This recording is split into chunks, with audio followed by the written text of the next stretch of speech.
إنك حميد مجيد. الحمد لله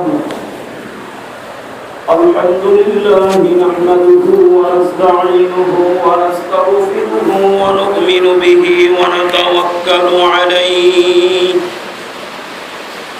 ونعوذ بالله من شرور أنفسنا ومن سيئات أعمالنا. من يهده الله فلا مضل له ومن يضلله فلا هادي له.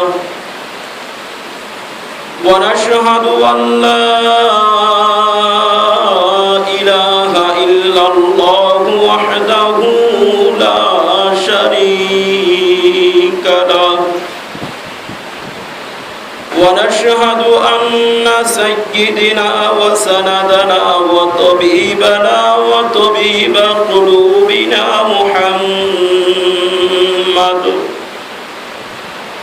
محمدا عبده ورسوله المبعوث إلى الأسود والأحمر. وصلى الله تعالى على خير خلقه وأصحابه الذين هم خلاصة العرب العرباء وخير الخلائق بعد الأنبياء. أما بعد فقد قال الله تعالى في كلامه المجيد والفرقان الحميد.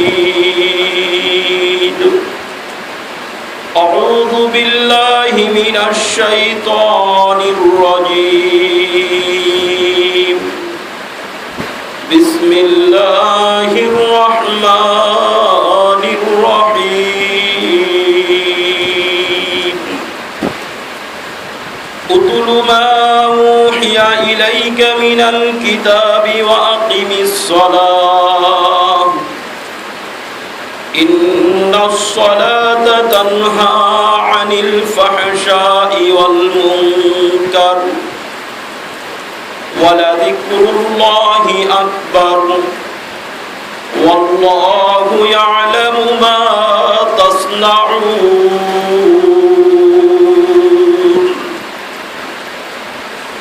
وقال رسول الله صلى الله عليه وسلم عن عبد الله بن قرد رضي الله تعالى عنه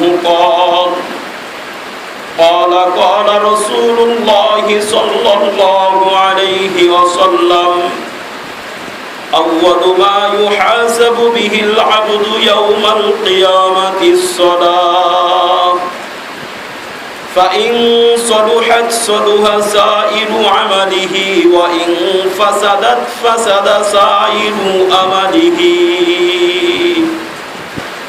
رواه الطبراني والترغيب والمجمع الزوائد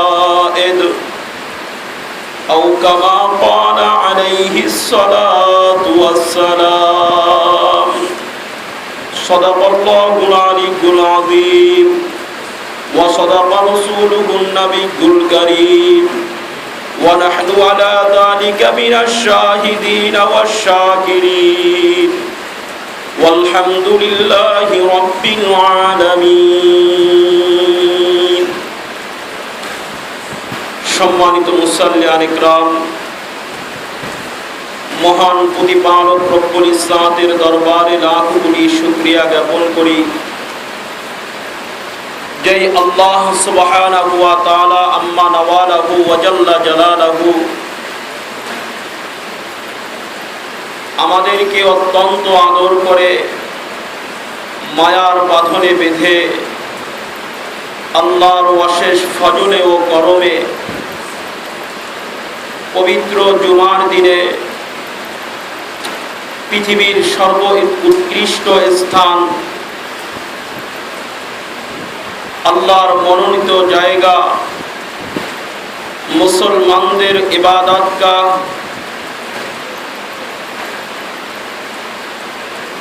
মসজিদে এসে মহান প্রতিপালক রব্বুল ইজ্জাতের ইবাদত করার সুযোগ করে দিয়েছেন।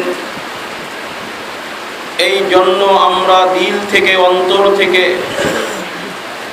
মহান প্রতিপালক রব্বুল ইজ্জাতের দরবারে শুকরিয়া জ্ঞাপন করি। আমরা সবাই বলি আলহামদুলিল্লাহ। সম্মানিত মুসাল্লিয়ান ইকরাম,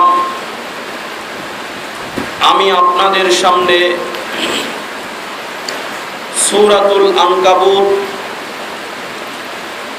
সূরাতুল আনকাবুতের ৪৫ নম্বর আয়াত, ২১ নম্বর পারার সর্বপ্রথম আয়াতটি আপনাদের সম্মুখে তেলাওয়াত করেছি।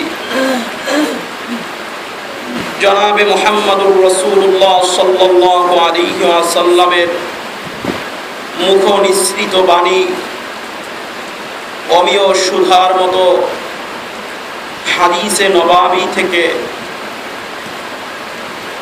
তাবরানী শরীফ এবং তারগিব মাজমাউস সাওয়ায়েদের ভিতরে, অন্যান্য হাদিস গ্রন্থের ভিতরে নির্ভরযোগ্য বর্ণনাকারীর মাধ্যমে একটি হাদিস বর্ণিত হয়েছে। আমি উক্ত হাদিসখানা আপনাদের সম্মুখে পাঠ করেছি। আল্লাহ পাক রব্বুল আলামিন যদি তৌফিক দান করেন, কোরআনুল কারীমের তেলাওয়াতকৃত আয়াত এবং উক্ত হাদিসের আলোকে নামাজের গুরুত্ব সম্পর্কে আমি কিছু আলোকপাত করার জন্য চেষ্টা করব। আমার তৌফিক ইল্লা বিল্লাহ। সম্মানিত মুসাল্লিয়ান ইকরাম, মহান প্রতিপালক রব্বুল ইজ্জত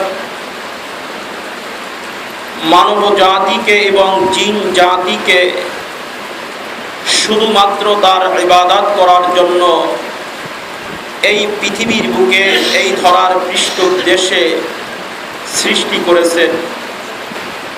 আল্লাহ পাক রব্বুল আলামিন পবিত্র কালামুল্লাহ শরীফের ভিতরে ঘোষণা করেন, ওয়ামা খালাকতুল জিন্না ওয়াল ইনসা ইল্লা লিয়াবুদুন। শুধুমাত্র আমি এই পৃথিবীর বুকে মানব জাতি এবং জিন জাতিকে একমাত্র আমার ইবাদত করার জন্য, আমার তাওহীদকে ঘোষণা করার জন্য, প্রচার করার জন্য, নবীর রিসালাতকে মানার জন্য আমি মানব সম্প্রদায়কে এবং জিন জাতিকে আমি এই পৃথিবীর বুকে সৃষ্টি করেছি। আর সমস্ত ইবাদতে মাকসুদার ভিতরে আল্লাহ পাক রব্বুল আলামিনের নৈকট্য লাভের মাধ্যম ইবাদত একমাত্র সালাত, নামাজ। আল্লাহ পাক রব্বুল আলামিন কোরআনুল কারীমের বহু জায়গায় নামাজের হুকুম করেছেন। আকিমিস সালাত, হাদিসের ভিতরে এসেছে, তাফসীরের ভিতরে এসেছে। নামাজ এত বড় এক গুরুত্বপূর্ণ ইবাদত। হযরতে আবু হুরায়রা রাদিয়াল্লাহু তাআলা আনহু থেকে বর্ণিত, যেই ব্যক্তি নামাজ পড়ে না, মান তারাকা সালাতান মুতাআম্মিদান ফাকাদ কাফারা। যেই ব্যক্তি ইচ্ছাকৃতভাবে নামাজকে তরক করলো, ওই ব্যক্তি কুফরি করলো। অন্য হাদিসের ভিতরে এসেছে, মান তারাকা সালাতান মুতাআম্মিদান, যেই ব্যক্তি ইচ্ছাকৃতভাবে নামাজ তরক করলো, লা সাহমা ফিল ইসলাম, ইসলামের ভিতরে তার কোনো অংশই নেই। আল্লাহ পাক রব্বুল আলামিন সূরাতুল বাকারার প্রথম আয়াতের ভিতরে বলেন, প্রথম ২-৩টি আয়াতের ভিতরে ঈমানের আলোচনা করা হয়েছে। আর ঈমানের আসল অর্থ হলো যেই ব্যক্তি আল্লাহ পাক রব্বুল আলামিনকে দিলে প্রাণে আস্থার সাথে বিশ্বাস স্থাপন করে, এই ব্যক্তিকে ঈমানদার বলা হয়। আল্লাহ পাক রব্বুল আলামিন সমগ্র মানব জাতিকে সৃষ্টি করেছেন ঈমান আনয়নের জন্য। মহান প্রতিপালক রব্বুল ইজ্জাতকে দিলে প্রাণে মনে বিশ্বাস স্থাপন করবে। শুধুমাত্র এই কারণেই আল্লাহ পাক রব্বুল আলামিন মানব জাতিকে সৃষ্টি করেছেন। আল্লাহ পাক রব্বুল আলামিন বলেন, আলিফ লাম মিম যালিকাল কিতাবু লা রাইবা ফি। দ্বিতীয় আয়াতে বলেন হুদাল লিল মুত্তাকিন, হেদায়েত হলো মুত্তাকিনদের জন্য।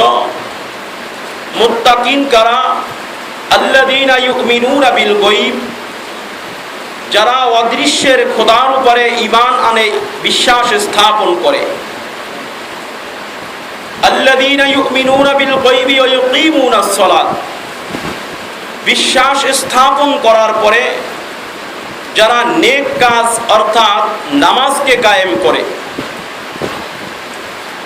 আল্লাহ পাক রব্বুল আলামিন কোন ব্যক্তিকে বলেন নাই নামাজ আদায় করো, নামাজ পড়ো।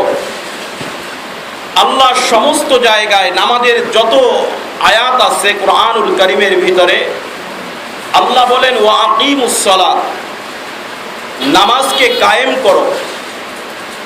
নামাজ পড়া এবং নামাজকে কায়েম করার ভিতরে বিশাল বড় একটা পার্থক্য আছে। নামাজ কায়েমের কথা আল্লাহ পাক রব্বুল আলামিন বললেন, রাসূল আকরাম সাল্লাল্লাহু আলাইহি ওয়াসাল্লাম বলেন,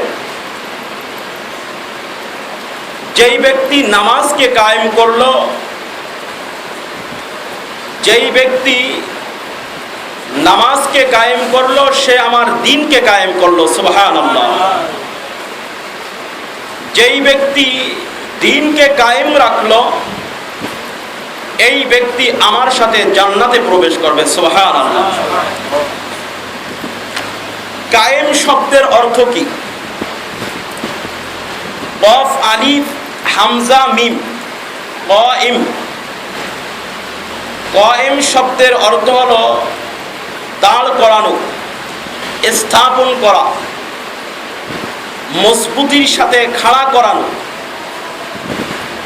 পরিভাষায় কায়েম বলা হয় এমনভাবে কোনো বস্তুকে স্থাপিত করা যেই বস্তুর হেলে পড়া, ঢলে পড়া, কোনো দিকে সরে যাওয়ার কোনো অবকাশ থাকে না, এটাকে বলা হয় কায়েম। আর এই কায়েম শব্দের থেকে আসছে আকিম, আদেশ করা হয়েছে, আজ্ঞাবাহক।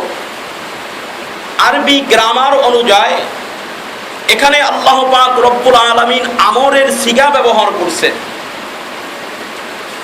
আল্লাহ পাক রব্বুল আলামিন আমরের সিগা ব্যবহার করলেন। আর আমরকে বলা হয় হুকুম প্রদান করা। আল্লাহ বলেন যে এই পৃথিবীর ভিতরে বিভিন্ন প্রকার মানুষ থাকবে। কুনতুম খায়রা উম্মাতিন উখরিজাত লিন-নাস তা'মুরুনা বিল মা'রুফি ওয়া তানহাউনা আনিল মুনকার। এই বিভিন্ন প্রকার মানুষের ভিতর থেকে আল্লাহ সম্বোধন করে বলেন, আমি পূর্বের আয়াতে পড়ে আসছি যে হুদাল্লিল মুত্তাকিন, এক প্রকার মানুষ থাকবেন যারা হবে মুত্তাকি, পরহেজগার, আল্লাহওয়ালা, আল্লাহর বন্ধু, আল্লাহর সাথে তাদের কানেকশন থাকবে, আল্লাহর সঙ্গে তাদের গোপন সম্পর্ক থাকবে। ওই সমস্ত মানুষদের প্রতি আল্লাহ পাক রব্বুল আলামিন এক হুকুম প্রদান করেন যে আকিমিস সালাত। হুকুম তো তাকেই করা হয় যে কোনো মালিকের অধীনস্থ থাকে। আমি যদি আপনার চাকরি করি, আমাকে আপনি হুকুম দিবেন, আপনার অধিকার আছে আমার উপরে হুকুম দেওয়ার, তাই আপনি আমার উপরে হুকুম দিতে পারেন। আমি যতদিন আপনার করায়ত্তে থাকব, আপনার জিম্মাদারিতে থাকব, ততদিন পর্যন্ত আপনি আমার উপরে বল প্রয়োগ করতে পারবেন, হুকুম দিতে পারবেন। যখন আমি আপনার করায়ত্তর থেকে বের হয়ে যাব, আপনার সাথে আর আমার সাথে কোনো প্রকার চুক্তিনামা থাকবে না, অঙ্গীকার থাকবে না, তখন কিন্তু আপনি আমাকে কোনো আদেশ বা নিষেধ করার অধিকার আপনি রাখেন না। আল্লাহ পাক রব্বুল আলামিন বলেন যে ঈমানদার যারা আছে তারা হলো আমার বন্ধু, যারা আমাকে বিশ্বাস স্থাপন করে। কুরআনুল কারীমের ভিতরে আউলিয়া শব্দের ব্যবহার এসেছে। আলা আউলিয়া আল্লাহ, তারা হলো আল্লাহর বন্ধু। কারা? আল্লাযীনা ইউমিনুনা বিল গায়ব, যারা অদৃশ্যের খোদার উপরে বিশ্বাস স্থাপন করলো। ওয়া ইউকিমুনাস সালাত, এবং যারা নামাজ কায়েম করলো। আল্লাহ বলেন যারা অদৃশ্যের খোদার উপরে বিশ্বাস স্থাপন করলো তাদেরকে আমি বলতেছি আকিমিস সালাত, তারা যেন নামাজ কায়েম করে। চিৎকার করে বলেন সুবহানাল্লাহ। কয় তারা হলো আমার একেবারে নৈকট্যপ্রাপ্ত বান্দা, আর তাদেরকে আমি আল্লাহ ইন্নী জাইলুম ফিল আরদি খলিফা, আমি আল্লাহ তাদেরকে আমার প্রতিনিধি হিসাবে এই পৃথিবীর ভিতরে সার্টিফিকেট দান করে দিয়েছি। চিৎকার করে বলেন সুবহানাল্লাহ।